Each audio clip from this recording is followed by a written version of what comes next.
broadband and connectivity around the Blue Ridge Parkway as it proves a necessary asset for survival. My name is Savannah Fowler. I am a senior graduating with a degree in mass communication and art history from the University of North Carolina at Asheville. I specifically looked into connectivity within park visitor centers and emergency management services in and around the Parkway. In doing so, I interviewed 3 specific people: Karen Searle, Kevin Brandt, and Caleb Dispenza. The first person I spoke with was Karen Searle. Karen Searle is a regional manager with America's National Parks and works in the public wing of the nonprofit called Eastern National. She began her work for Park Services on the Blue Ridge Parkway 38 years ago. A primary aspect of her job is finding ways to achieve connectivity in visitor centers along the Parkway. Broadband is crucial for card sale transactions, and without connection, the centers are unable to profit from sales. The revenue gleaned from these venues fund the Parkway and its employees. We need internet to run our cash registers. At the minimum, the cash registers want internet to make sales transactions, credit card sales transactions. Okay.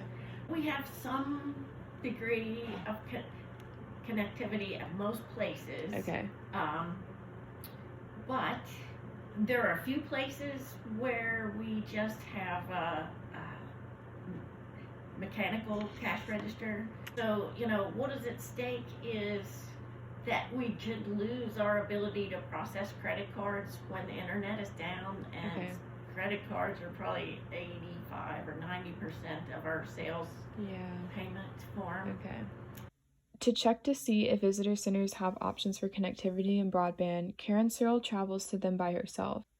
Karen uses WeBoost, OpenSignal, and Cradlepoint, which are modems and routers as well as boosters that bring connectivity and broadband through cell service signals and towers in the area. She recently found that T-Mobile gets very good connectivity around the area and can boost internet and broadband speed. Every year for the last 20 years, I go out every spring with my cell phone to each visitor center that we're getting ready to open back up. And I'm like this, how many bars this year? How many bars this year? And so, we keep hoping that cellular technology coverage will improve. With individual providers? Yeah. Okay. Or in general. And so I've been surprised to discover that T-Mobile coverage is better this year than we were previously aware. Okay. And so some places here where we have been relying on either Verizon or AT&T, we were able to get from 2 megabytes a second download to 30 with T-Mobile, just using this device. And that's this brand is Cradlepoint. This brand is Cradlepoint, but it's just like a cellular internet modem. Okay. Okay. So that has been kind of a breakthrough for us, but it's not the answer everywhere.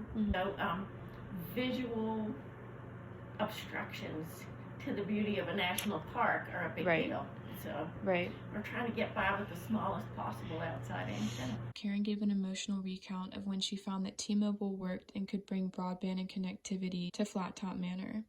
Flat Top Manor recently opened this past April 2022, and Karen's discovery will bring connectivity to all its visitors and employees. There's tears in my eyes because for so long we've needed better internet at that place, and I just was tapped out of alternatives.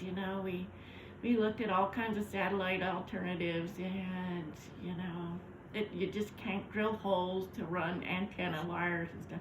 So anyway, that was a big rescue that's going to make things better.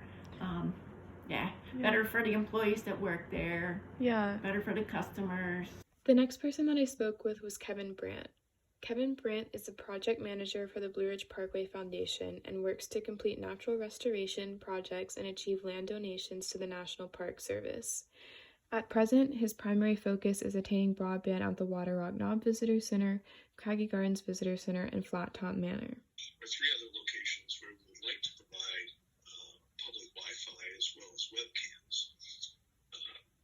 But between the challenges of working with technology and the challenges of getting the Park Service to agree to exterior features like the dishes that would need to go on individual building.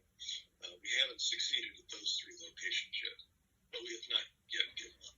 Karen found T-Mobile at Flat Top Manor, but Kevin mentioned it's preferable to have point-to-point internet connection because it is stronger. It would be preferable, really, to have a point-to-point internet connection like we have at the Music Center. That's a stronger connection.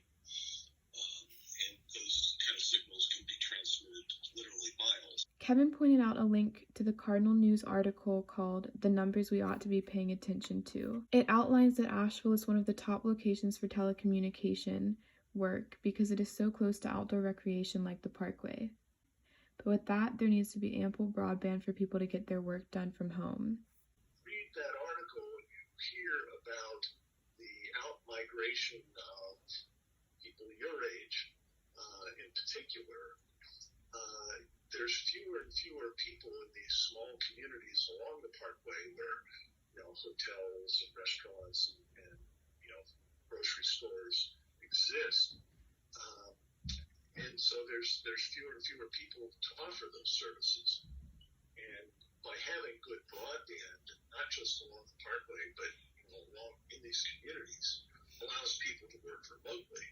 And if they have that opportunity to work remotely, you're probably going to see that out-migration slow, or maybe even in-migration. People leaving the larger metropolitan areas and wanting a more rural lifestyle. The Blue Ridge Parkway Foundation receives support from donors. With the donations, fiber optics was able to be installed at Dalton Park. They paid to have a local phone line run fiber optics to that destination.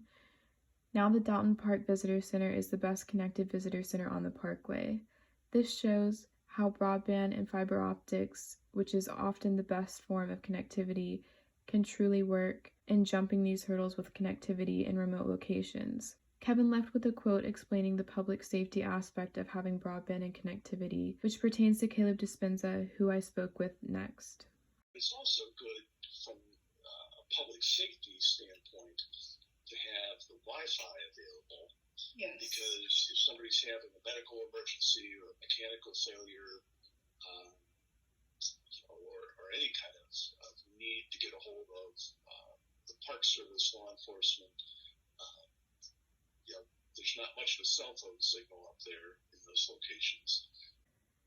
Caleb Dispenza is the Madison County Emergency Services Director. He works primarily in Madison County, but his work services extend to the Parkway as well. He works with 911 administrative calls, dispatching law enforcement, fire department, emergency management, EMS, and Forest Service. Madison County is very rural. There are still spots where there is not cell connectivity. Rural counties like Madison are only served by one provider. In Madison's case, it is Frontier. This is problematic because there is no competition. There is also a lack of redundancy and dual routing. In dire situations, in place of service and broadband, Caleb uses hotspots, but they are not reliable and can be spotty. In this situation, if there is no cell connectivity, there is no broadband and no way to reach people, which can mean life or death.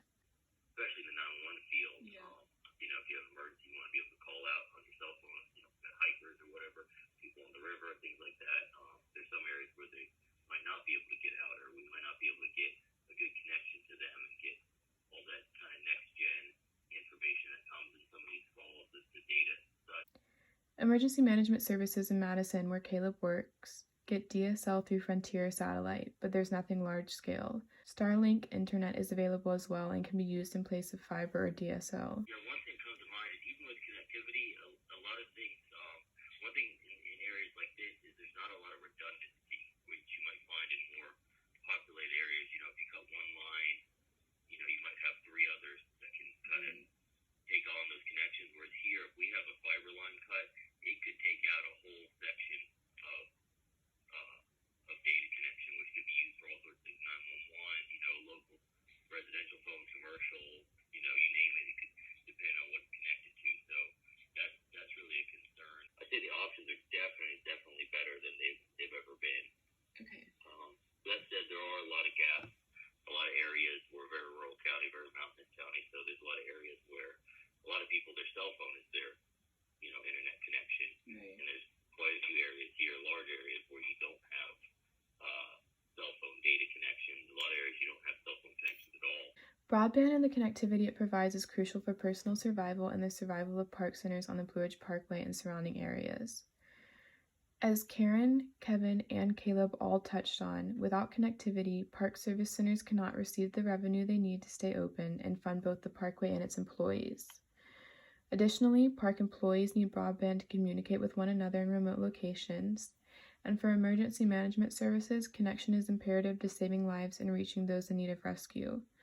As nationally renowned as the Parkway is, a distinct focus on broadband, connectivity, and improving infrastructure is critical for its own business survival and the survival of the people that visit it. This has been my podcast on broadband and connectivity as it proves a necessary asset to survival on the Blue Ridge Parkway and surrounding areas. A big thank you to Karen, Kevin, and Caleb for participating and answering all my questions and providing the best information pertaining to the topic. Thanks for listening.